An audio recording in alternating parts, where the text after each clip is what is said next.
Good morning, Dima. Hello, Rob. Good morning. Hello, everyone. Hello, everybody. Hola. Aloha. I am so excited coming off of Tuesday's show. Today's show was really great. Really enjoyed talking to Eric, but I got to admit, we had some really good energy backstage. Yes, we do. Let's bring Dr. Katrice Albert. Let's bring her on in. Come on in, Dr. Katrice. Well, good morning, Rob. Good morning, Dima. Thank you so much for having me. Good morning. You look beautiful. I love your background with all the books and your what are those? Your necklace. Yes, Mignon Fege. So my little nod to Louisiana. Love it. I love the headshots too. Oh, thank you so much. Oh my goodness, they're amazing! Wow. Oh man, this is awesome. Well, Dr. Katrice, I don't know how we've never met before. Yes. This is crazy. We have a lot of connections, but then I was blown away because then I hear something about these 300 connections that you and Dima have, and I just gotta say that's incredible. That's right. That's right. For any relationship, that is pretty strong. Oh my gosh. 300. So how did y'all mix it up? How did you all get to know each other? How did your paths cross? Yeah. So Dima, you want to tell Rob how we connected? Yes, I've heard about Dr. Katrice for a while. I don't know if I'm gonna keep calling you Dr. Katrice. I don't know if it sounds weird. I'm sorry. So, but then one time I went to a conference in Baton Rouge. No, it was in New Orleans. New Orleans, yes. About diversity and inclusion for SHRM. And she was the keynote speaker. And I was the first person who stood and clapped after she was done. I was like, oh my God, this is so amazing. And then we talked and we immediately connected. So it was amazing. Yeah. And Rob, we've had so many friends say to us, well, Katrice, do you know Dima? And I'm like, well, no, because I think Dima, you came to Baton Rouge after I had departed Baton Rouge from LSU to go to University of Minnesota. But we just had so many allies in common and so many people that just sort of circled our orbit. And then we finally met. We were both like, we've been meeting from each other. We got to talk at the bar. That's right. That's right. That's right. That's great. Well, that and when was that? You said? So it was about 2 years ago, huh, Dima? Yeah. We've been knowing each other for about 2 years now. That's impressive. And that was an amazing keynote. Like, well, thank you. I still think about it now, especially everything we're experiencing right now. It's so beautiful. Yeah. Let's talk about it. So, can we at least get your background? I know S2A Solutions, right? What is that? Yeah. So I'm with S2A Solutions right now. It's an organizational development firm really focused on innovation, providing customized experiences for companies and entities. My role is to really help them think through innovation, juxtaposed with diversity and inclusive excellence, and the way in which we might be able to bring all of my loves, higher education, community and external engagement, and sport all together, to really drive inclusion. And right now, I have been in higher ed at LSU and at the University of Minnesota system, and then in intercollegiate athletics at the NCAA's national office. And right now is sort of like a flashpoint and a watershed moment for our country. And we're getting international attention on how we handle these topics and these issues. Yeah. That's amazing. And you also have your own company as well, right? That's right. So I have a boutique consulting firm called Third Eye Consulting Group. And our work is primarily focused in on how we drive inclusion and how we drive inclusive excellence related to the ways in which people organize themselves, how they think about their work, how we really do the work around interconnection. One of my, there are all sorts of contemporary leaders that we think over time will be sort of those folks that we exalt. And Brian Stevenson is one of those folks for me. He wrote Just Mercy, and that movement is now being shown at no charge. And Yes. he talks about us being more proximate with one another, like the way in which we solve these problems where we think that all of our differences really drive us further apart. He talks about being more proximate. And Third Eye is really sort of founded on those principles about how do we get more proximate so that everyone has an opportunity to have access in, especially in places where there has been historical exclusion. I have to share, I've been obsessed with him the last week. Yes. I saw Just Mercy is just phenomenal on Amazon, and I've been following him, watching all of his talks. His TED Talk is I posted it on my social media. So and I love how calm he is, and he's just so well spoken. That's right. And he draws you into these hard topics, right? And so I do believe that we should all plan a trip to go to that, Peace Memorial Museum that he has in Montgomery, because I think that, talks about we've got to do the healing, in order to be able to, have future focus around the ways in which we interact with one another. Yes. Wow. Healing is that, and I have so much now. I have so much to talk about. You gave me so much content.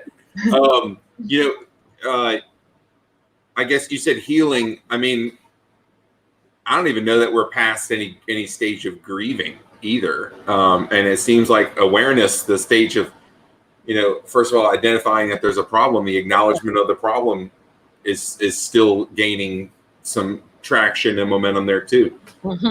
So, I mean, I don't even know that if we're on the 12-step program there or anything, we're still at the bottom rung. Well, still a lot more work to do. As uncomfortable as it is and awkward as gritty and raw as it is right now, this is still the beginning stages. Well, let me say that. Let me say this. We're at the beginning stages for some. My 90-year-old grandmothers, who are nonagenarians, would say they've had a long history of seeing race and race relations in this country, and going through abject Jim Crow and what that really meant. I think for some, it's the first step. But part of the way in which we do this work, Rob, is that we meet people where they are, right? And so that means we have to have compassion that, my lived experiences may be different from the two of you, and I may be further down the path around what I've experienced as a person of color, as a Black woman, growing up in a small town west of the capital city of Baton Rouge. And, so the lived experiences of some means that they're further along on this journey. But when we talk about, really having levels of cultural competence and being able to be a part of like these tough conversations, it is about greater awareness. It is about, a greater understanding about otherness. And then what kind of skills do we need to have and grow in order to have changed attitudes and behaviors? So it should be compassion on every side, because you got to give yourself a little bit of grace to be able to emote, to say, I might be late to this party, but I'm here, right? Finally, I'm here. Finally, I understand. So to be able to give grace to people who are just now coming to this, and it's going to be hard work. This is not easy stuff. I was watching a special. I think it was actually PBS for Kids. Oh yeah. That someone shared that and it came across my feed. I was like, I gotta watch this. And so what I loved was the gentleman who brought it all together, facilitated it, moderated it. He said, let's respect everyone's entry point into this conversation. And I thought that was interesting, because that's what you had basically just mentioned. Yeah. Right. Was we meet them where they are. We meet them with grace. And I found that hearing that everyone has a different entry point, because when I think entry point, I mean, that could be anywhere, Most houses have 2 to 3 different ways you can get in. And if we're just thinking about something as large as this that's been growing, there's many different entry points. And I guess also to not thrust anybody away if they're coming to the table. Let's bring them there, keep them there, get them engaged, and then, go forth from there. But if we don't want to, I guess, stop the conversation at the shell, at the outer edges either. But what's your take on that? And what would your the older, I don't know that you need to speak for them, but what would the older generation, I think you said the nano generation, what would they be saying about where we are in the steps of that? Because well, I mean, I agree. I mean, everybody is going to enter this conversation with, their lived experiences, how they were raised, their value system, the people with whom they have grown up and learned from. And part of this work is about compassion, right? Part of the healing process means you have to be compassionate and graceful. And, you have to assume positive intent. So those two grandmothers of mine always talked about, they would tell me when I was going to a football game, Friday Night Lights. All right, Katrice, Albert, you be nice.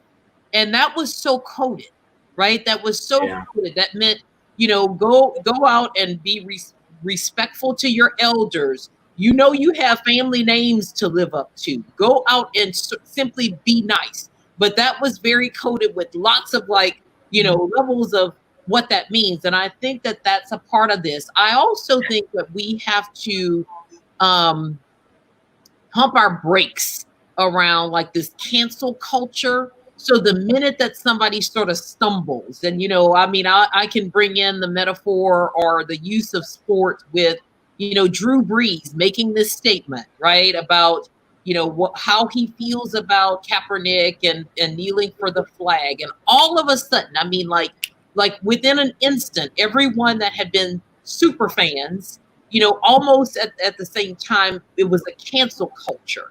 And part of these sorts of hard conversations, Rob, means that we have to be gracious enough to give people the chance to learn. We don't want to cancel people out who are just coming to this conversation and who are just now learning, who may stumble, because I always say that your commitment to, being more culturally competent and culturally responsive means it's a journey. I don't have all the answers still. I'm still on my journey. And people say, oh, well, she's a subject matter expert. Right. But I'm still stumbling to make sure that I appreciate people's various entry points and that I'm not so quick on the trigger, because there's a lot of pain. There's a lot of hurt. There's a lot of anger with how people's lived experiences have gone, right? And now I'm suggesting we've got to do a little bit more in terms of healing to be able to say, I want to be proximate with people who may have an entry point that is just happening today. Yeah. But you see, Katrice, what I struggle with is the individuals that are resisting the entry. They don't want to come to the party, as you mentioned earlier. Right. I see it a lot with companies that I go and I do a workshop for diversity and inclusion or consulting, where it's very reactive. The executive team, they're like, oh, bring somebody to do the training. And they think 1 hour or 2 hours, that's going to be fixed. And I've been in situations where I had to leave and cry because of the resistance and the anger that I had from the participants. So to me, it's not accepting people when they enter. It is how frustrated I get from the people that are resisting and they're just so blind to the whole thing. So how do you handle this? Yeah, well, I've been 25 years in the game, and I would even argue longer than that. I think I was a chief diversity officer in my junior high school. Wow. Really talking about these issues as early as junior high school in my very naive and young way. And so, yes, resistance is a part of, the journey around inclusive excellence, and it's very frustrating. It can be I think that we lose some of our warriors who are in this field for that very reason, because that is a part of the experience of trying to, nudge people along. Yeah. A couple of things. I always talk about that you have to delight in the small glimmers of hope and the gems when we have success. So you delight in the smallest of successes, right? But then you demand more nimble, more agile, more quick action around people who are in key leadership positions. So all of a sudden, if you tie accountability to our resistors, right? If you tie some level of accountability around them growing their cultural competence as a leadership competency, all of a sudden they enter into one of those doors, Rob, right? Yeah. So if you are able to sort of have, part of it is carrots and sticks, right? If we have senior leaders who are key decision makers that have the ability to say, wow, if you are willing to be much more engaged and to reduce your resistance and come at this as seeing this as a leadership competency, it will be tied to the ways in which you are evaluated at the end of the year, and your merit raise might just have something to do with that, right? The second piece is this work means you have to be sort of two-faceted, multifaceted, but two facets really in terms of engaging people. You got to be courageous to keep going. And you got to be vulnerable enough to say, you know what, Katrice, let me get on the phone with you after I've done this experience with this company, because I had 4 people in the room that were very resistant. And you talk through that level of frustration so you can go back the next day. That's how the warriors keep going, right? We stand on the shoulders of people who have done this work around civil rights and human rights for a very long time. It's not our turn to sit down and relax and to get mad and frustrated and stop out because people are resisting us. Wow. Yeah, no stopping here. So here I come. You gave me a word. I am a warrior. I love that. Love that. I like that one. Yeah. Yes. So, I got to ask, this went all the way back to junior high school. Yeah. What brought you down this path, or why is this important to you? This seems like a very rich, honored, and vibrant path that you have carved, and you have a lot of people that care for you. You can see that it's very obvious. Where do you get your warrior skills from? Why do you keep fighting this fight? Yeah. Well, so many people in my community of New Roads helped to raise me up, right? And so I think I'm steeped with people who, just in that very small community, a farming community where we were so much better together, but still had the racial divide, like a lot of towns, just in terms of like the physical divide of the railroad tracks. But I was fortunate enough to have Catholic education. So my parents and grandparents pooled their resources together to allow me to have Catholic education. And I'll tell you, the muse of sort of my life's work is St. Catherine Drexel. So, she is the founder of my alma mater, Xavier University of Louisiana. She's the patron saint of racial justice and philanthropy. And she was just, here's the deal, a very well-off, wealthy white Philadelphia heiress who had the ability to have an audience with Pope Leo XIII. And she's like, look, Pope Leo, that's wealth, right? To be able to have a private audience with the Pope.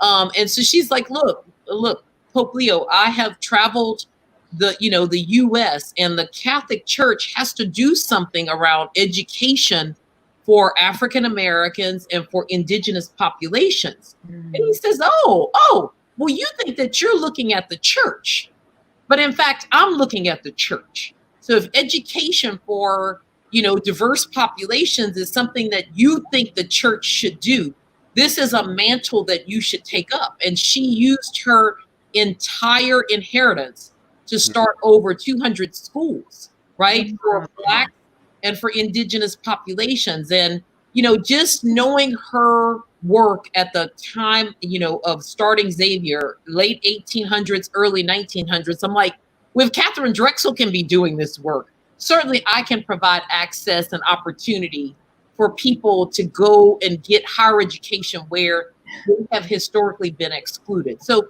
I think it's sort of a twofer. You know, the people with whom I grew up in that small little farming community, my family members who, you know, taught the connectivity and being proximate, but also learning about St. Catherine Drexel and saying, I can be the modern day Catherine Drexel, you know, and that's a hard mantle to hold up, but the patron saint of racial justice and philanthropy.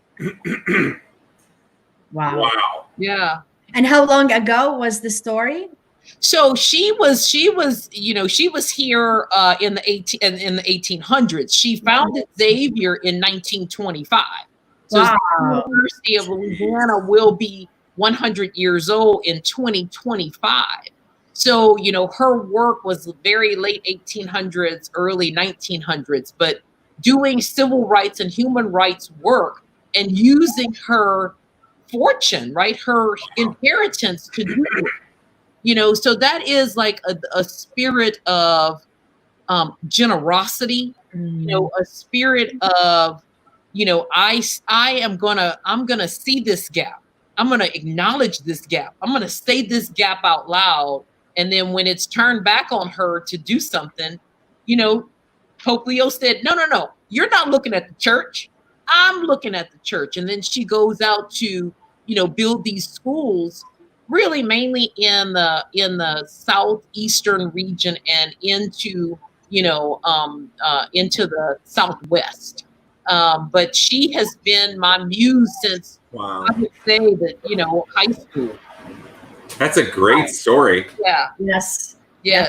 I can only imagine the resistance she was facing. Think about it. I mean, yeah, so you can't complain about the resistance. Can you imagine what she had to deal with? That's right. Wow. And you can think about all of our freedom fighters during civil rights and how they had to be, you know, Dima, they had to be so strategic, right? They had to strategize in all sorts of ways, you know, and like almost play a chess game because it was the activism, right? But it was also the politics and the policies and the ways in which you get seats at the table to be able to have a voice in order to change policies so that people got access.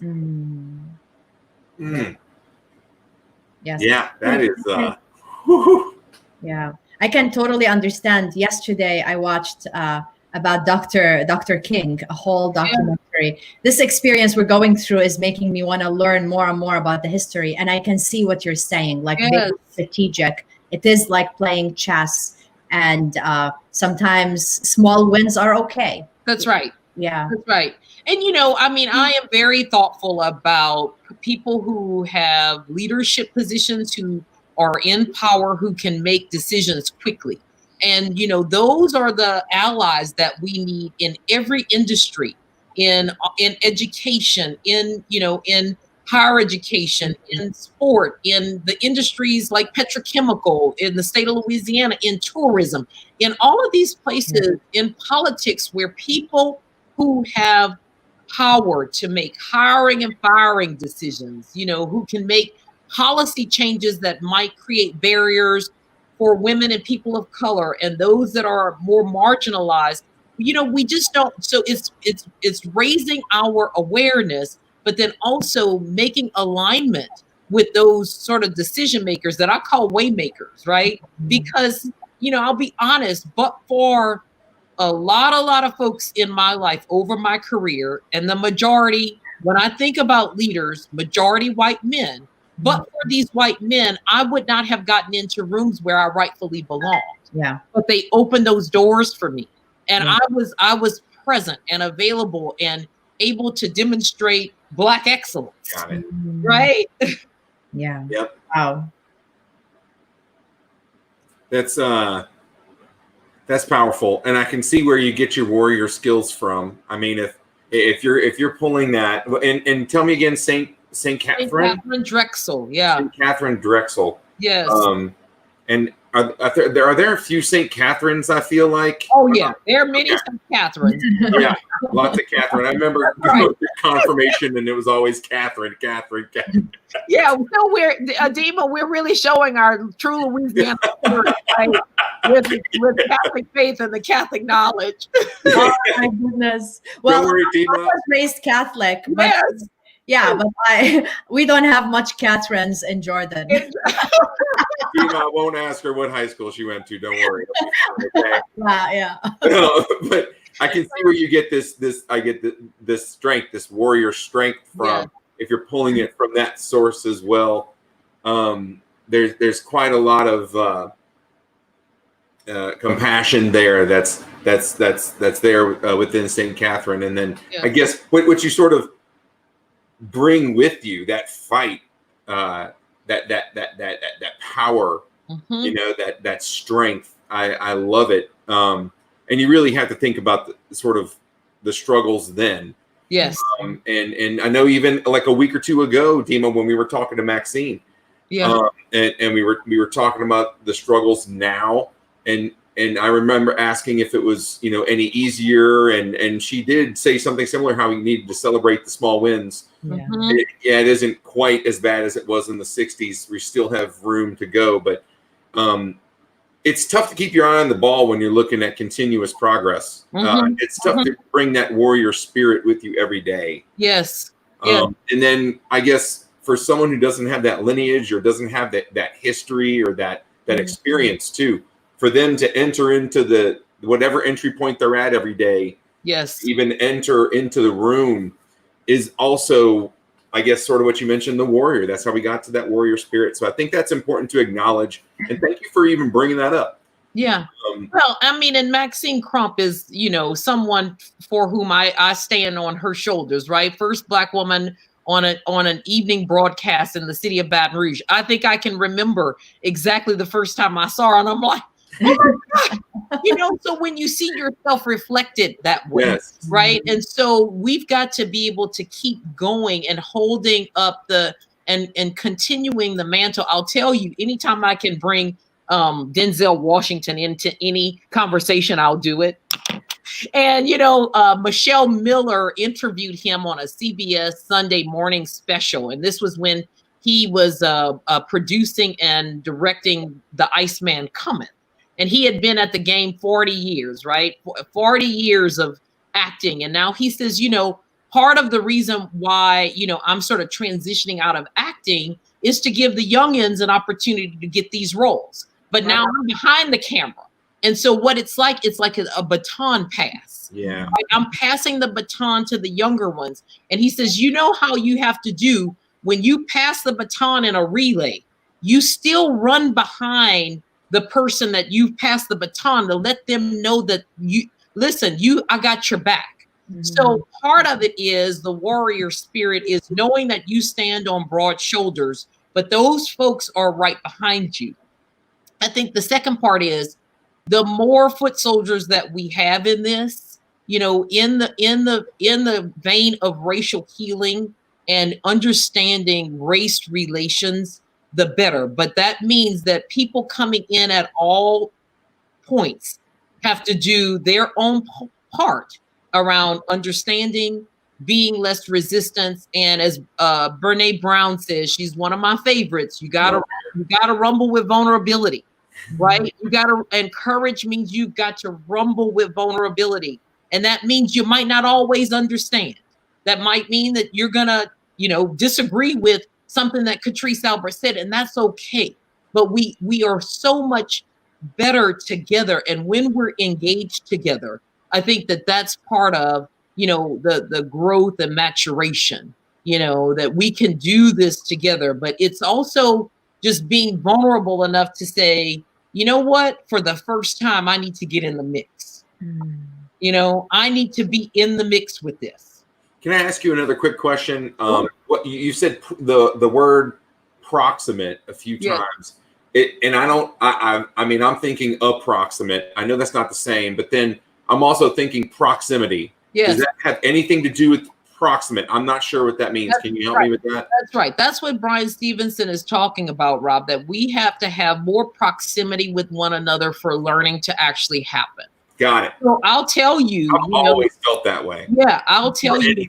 When I moved to Minnesota, you know, I was moving to a new state in the bold north, And you know how we do in Louisiana, we don't meet any strangers. So, you know, I was just like, okay, well, we're going to get together. I'm going to, you know, fix these people some red beans and rice, some jambalaya. You know, we're going to have a gumbo party. And many of the friends and colleagues that I invited over the course of my time, it had been the first time that they were in the home of an African-American person.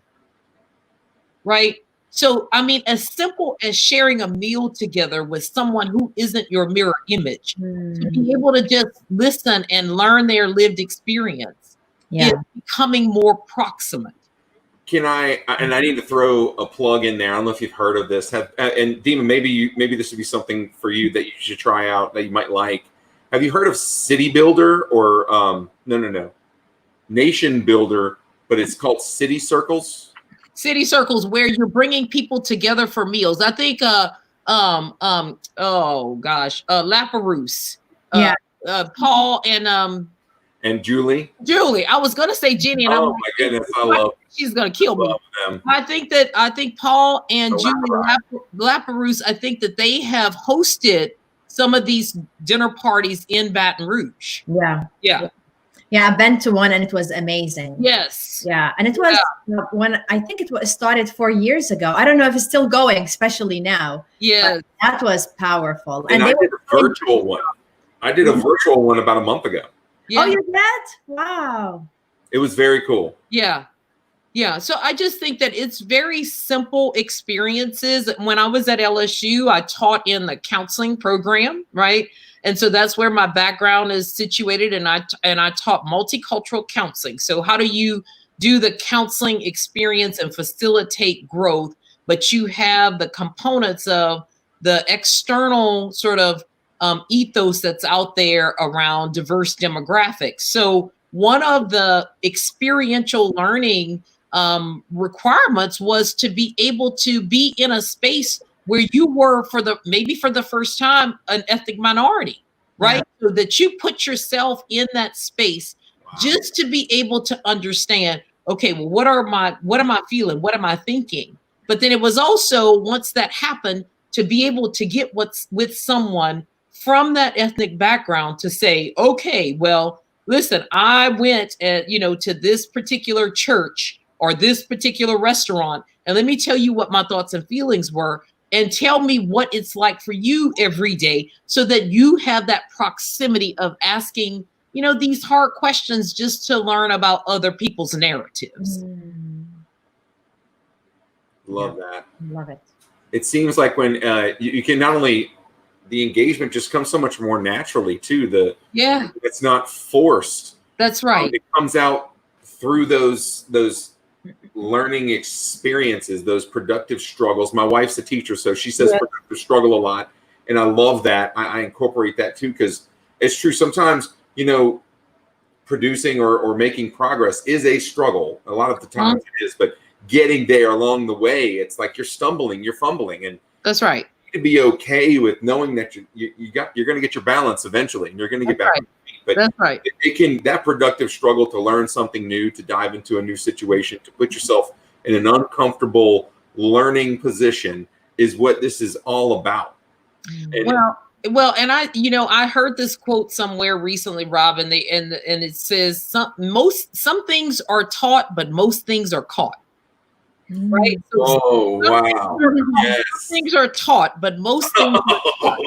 So when where did you find that one? I don't know. I gotta find that somewhere. Listen, I gotta give credit where credit is due, because I was like, this is so powerful. Some things are taught, but most things are caught. And when you're putting yourself in milieus where you are having to have these sort of productive struggles, what I say is the longest 12 inches is from your head to your heart. And what we're doing in experiential experiences like that is shrinking that 12 inches, right? Because we can intellectualize and rationalize anything away. But when we connect the two, we're much more open to catch the things that we need to catch. Yeah. Yes. Oh, so many golden nuggets in this one, Dima. I know why you're the first one to stay. I love it. It's hard to not love a person when you hear his or her story. Yes. Few people come to my mind that I'm like, there is no way I'm going to love that person. But other than that, 99.9%, it's so tough to really not connect with them and relate to them. And what you're talking about, it's really hearing people's stories. That's right. Getting a sense of their struggles, relating to them. And yeah, so it's making that true sort of heart connection, right? So, I'm sort of working on some new knowledge around how we become much more, equity minded and culturally responsive in doing compassionate leadership. So compassionate leadership has been around for about 20 years. But when we're much more intentional to be compassionate as leaders, and we have an overlay of being equity minded and we are culturally responsive, then we don't mind going to work, and asking specifically Black women who we know are raising Black sons, how are you doing? I know that everybody right now is struggling over the last 20 days. We're really having a hard time. But think about all of the Black mothering that Black women have had to do very differently, especially if they've had Black sons. All of this sort of social nuanced teaching about how you survive in the world, right? Taking the Black sons' innocence away very early on so that you could have this nuanced mothering. So culturally responsive, compassionate leader is going to check in with everybody, right? But that compassionate leader, she's going to really check in on her Black women that they know without a shadow of a doubt they've raised Black sons. So I'm just suggesting that we've got to be very intentional with where we enter, right? And that we know that part of it is shrinking this, long 12 inches. Yeah. And doing it in a way that, many of the leaders that I coach and who are just my friends who just pick up the phone and say, did I do this right? If you're doing something, you're doing it right because you're being intentional. Yeah. Right. And even though we're stumbling, because everybody stumbles on their cultural journey, that's okay. Because we appreciate, that we're entering into the space of sort of listening to the narrative, asking the hard questions, the simple questions. How are you doing? Right? How are you doing? When we ask that question right now to any one of our friends, our family members, colleagues, we know the answer is we're all struggling. Yeah. We're all struggling. Yeah. I saw a post on social media that said it had a little Black boy, so cute. Yes. And it said, when do I turn from cute to a threat? Yes. And that, like, what is the moment? What is the day? And yeah.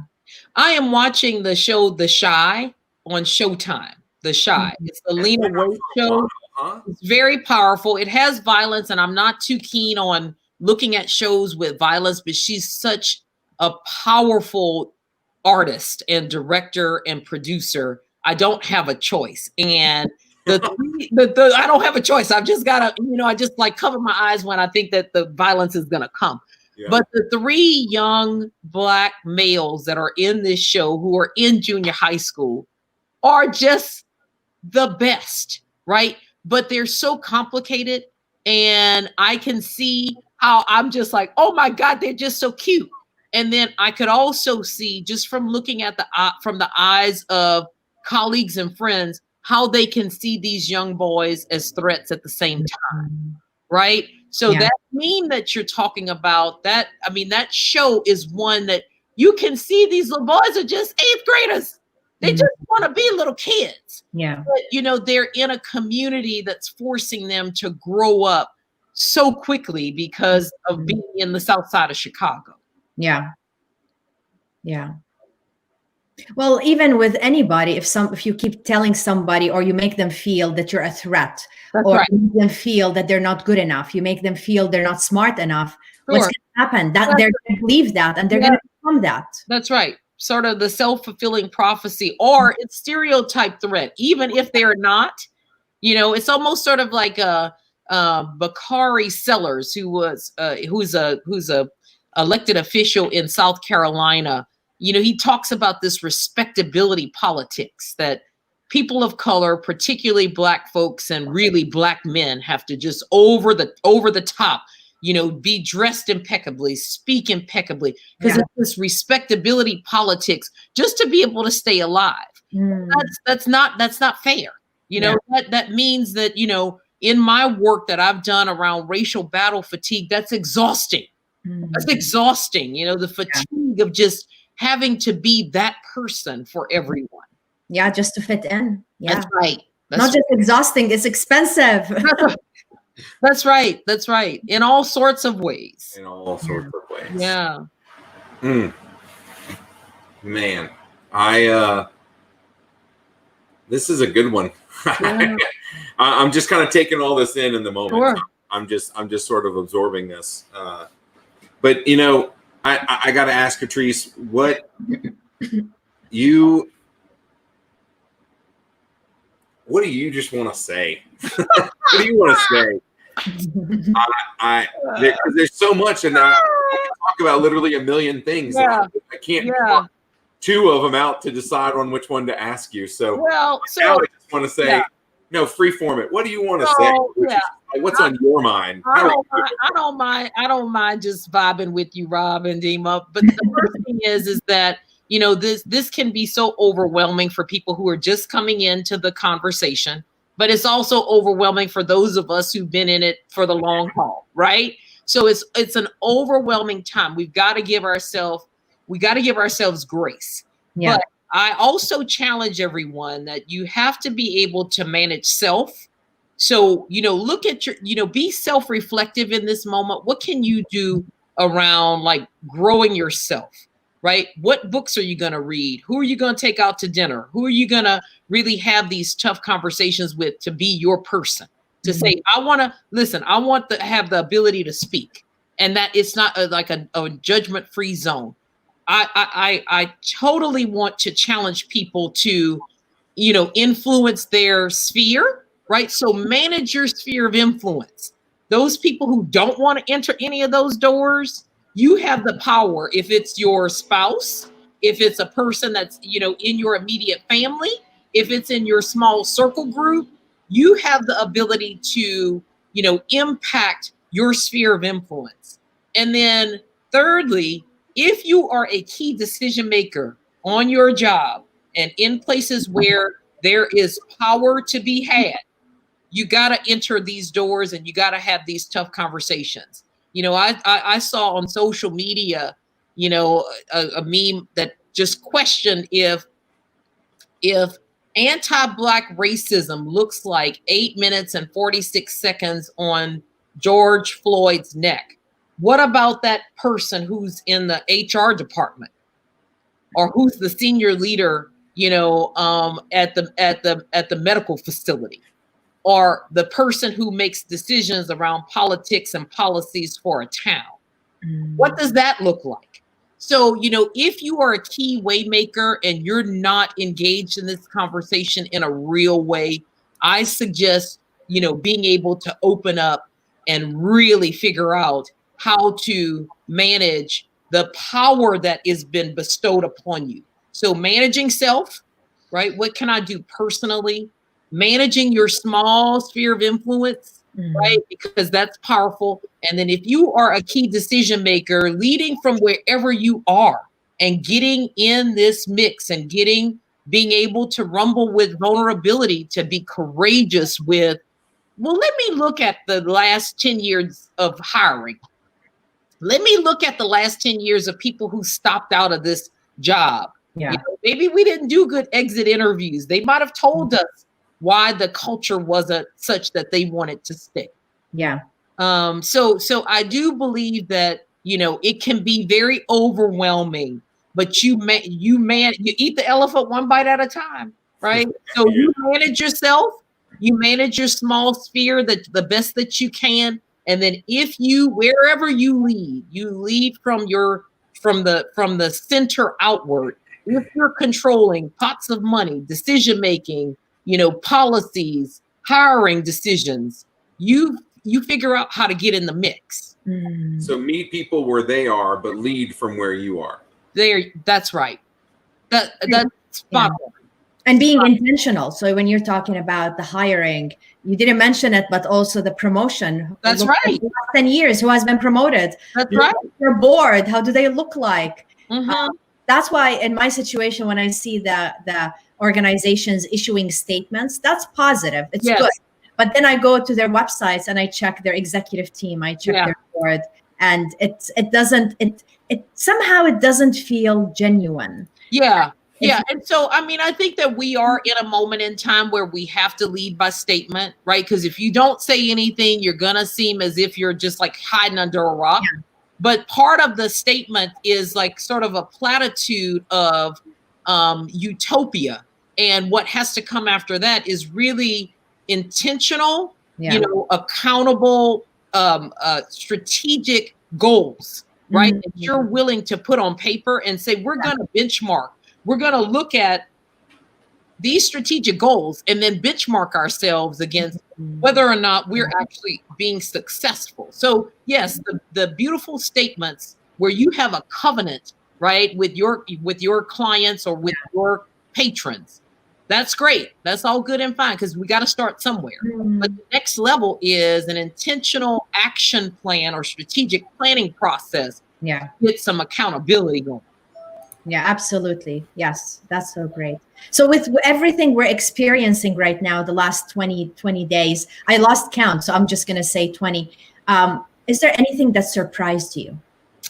Good question. Yeah, that's a great question. And, I'm always stunned by these moments, and I'm always stunned just about how, it's now happening yet again. I think that's where my shock is. Like, I can't believe we're here again. I want to say that I am so impressed. I don't think it's shocking or surprising, but I'm so thoroughly impressed with all of the Black women mayors that are leading this charge in these cities where, the cities are burning, right? The cities have rebellion and they have unrest, but our Black women mayors will save us from ourselves. Right? They are leading in ways and connecting with, their governors and leading from where they are, but then also doing the coaching and recommending to the larger political structure how this is supposed to be. Yeah. And so I'm so pleasantly surprised that they are getting the attention that they deserve, because of course they're standing on shoulders as well. And so for so long, in terms of human rights and civil rights, Black women have done the lion's share of the work, but they've been in the background, right? So if you think about it, Dima, you talked about watching, documentaries on King. The Black men were up front and the women were in the back doing all of the masterminding and strategizing. And these Black women mayors of these cities that we are so beloved, they're cities that are so beloved to all of us, for what they bring to our lives. They are leading the charge where they are sort of international rock stars, because the international world is watching us. And so they are getting the opportunity to lead and to demonstrate that we can lead. Yes. Right?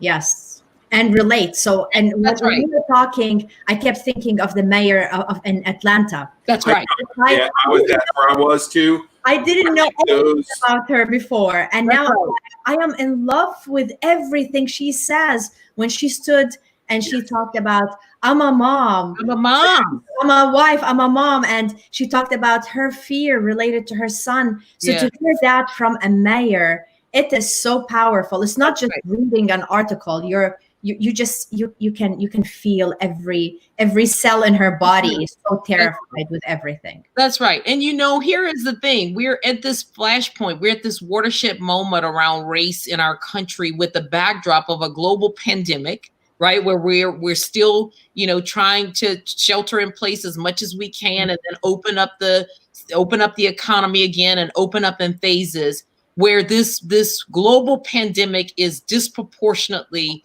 killing Black and brown people. So these mayors are also trying to support cities that are, having to have these essential workers who are struggling, not only with issues of race, issues of being, essential workers, but also dealing with family members that they may have, that they may have lost their family members and unable to grieve in the way in which communities of color funeralize, right?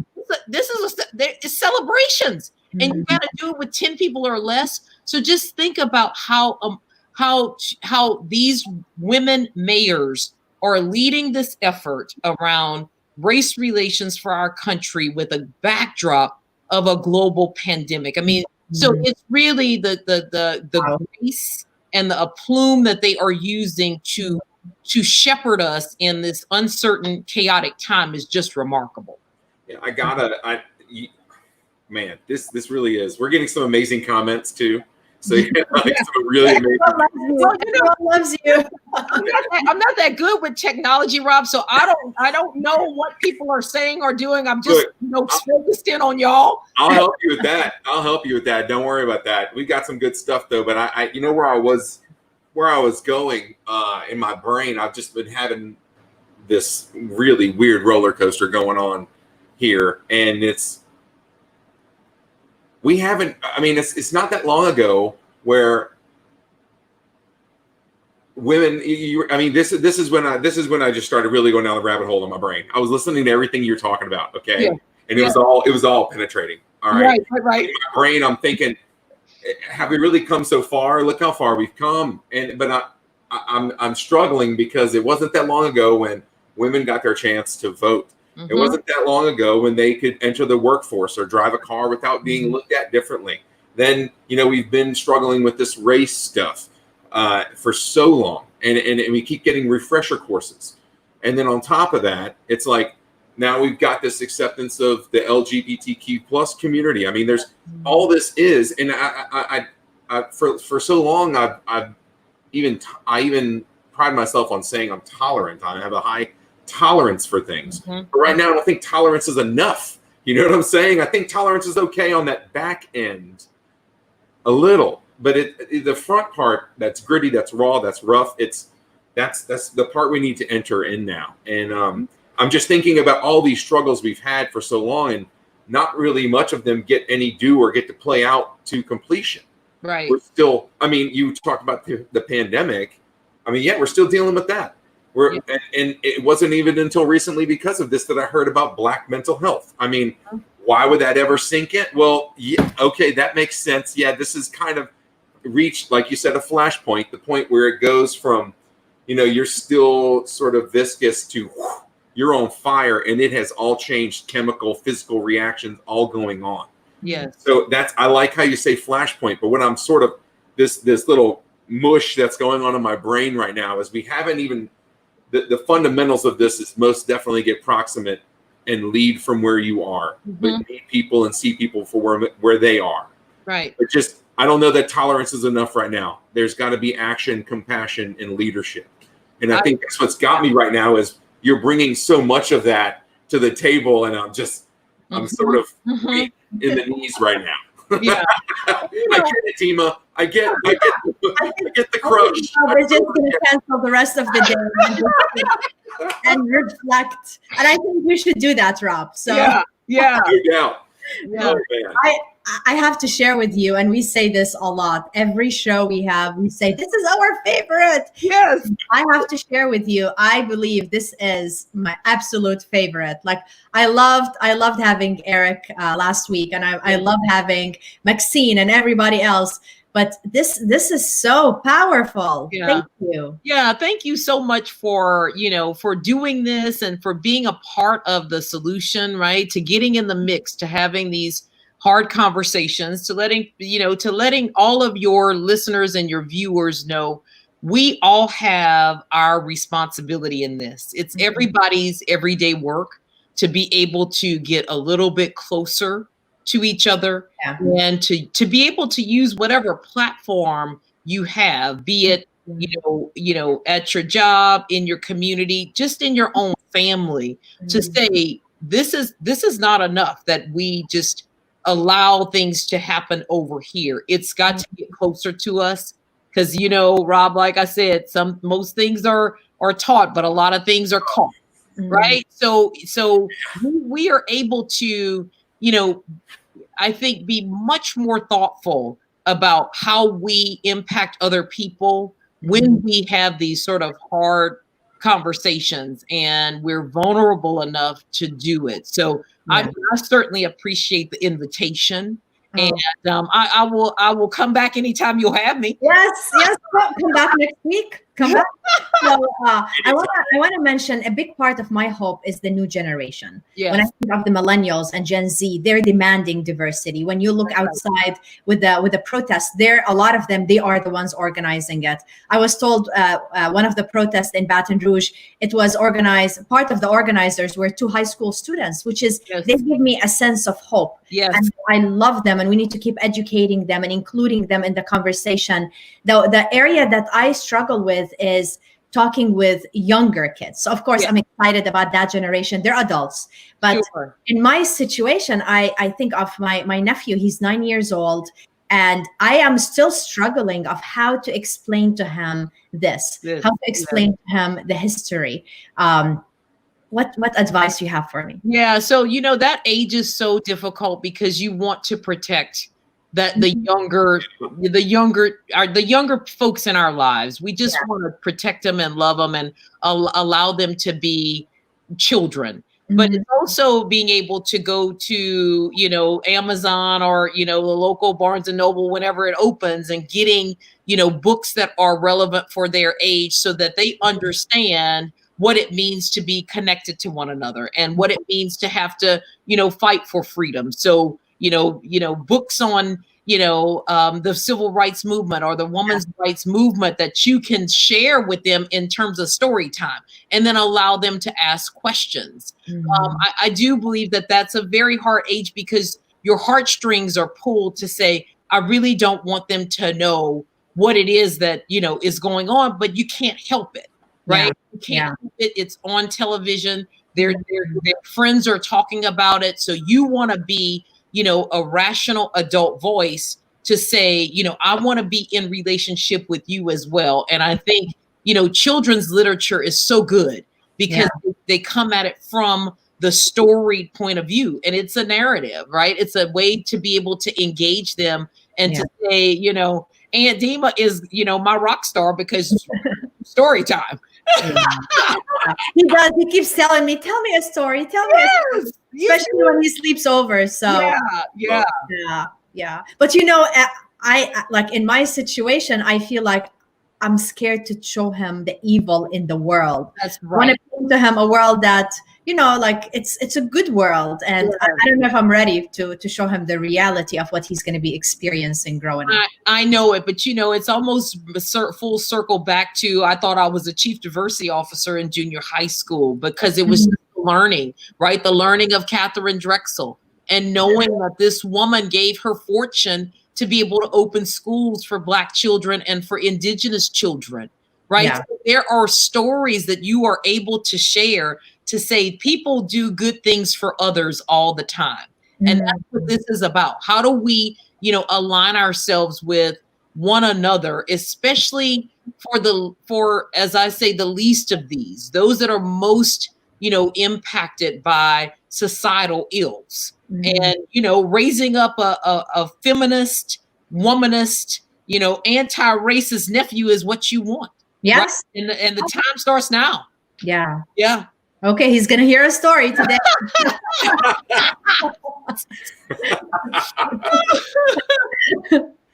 I love it. Look, I don't know. I don't want to trample on your time or any commitments that you have, Katrice. This has been amazing.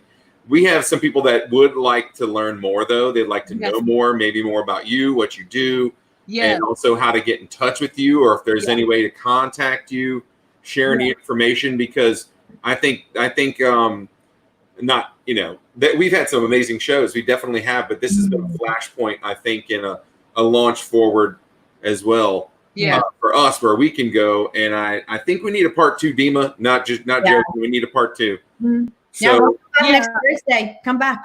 I would love to do that. And what I'll do, Rob, is I'll share with Dima my executive profile. Yep. And then I'll also share a document that's, like I said, I'm working on some new knowledge around equity-minded, culturally responsive, compassionate leadership for your viewers, so that they can just give me some feedback to let me know whether or not I'm on the right track about how we do this stuff.